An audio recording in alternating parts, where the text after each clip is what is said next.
এ যদি না মানে তার প্রতি আমার কোনো কষ্ট নেই, তবে আলহামদুলিল্লাহ আমি আল্লাহর হাবিব নূর নবীজি মুহাম্মদ সাল্লাল্লাহু আলাইহি সাল্লামের আপন চাচা হযরত আব্বাসের 48তম বংশ। এমনকি এই যে আওলাদ রাসূল বিশ্বাস করা, এটাও বিশ্বাস করা যাবে না। কিভাবে বিশ্বাস করবেন?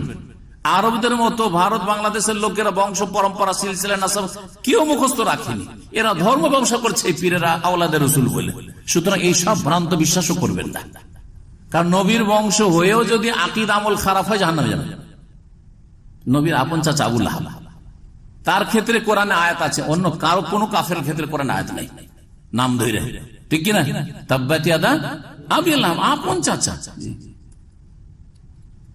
সুতরাং এই বংশীয় মর্যাদা কোনো কাজে ইসলামে আসবে না, আসলে আমল ইমান কাজে আসবে। আওলাদ রাসূল কিভাবে হয় এটা তো আমার বুঝেই আসে না।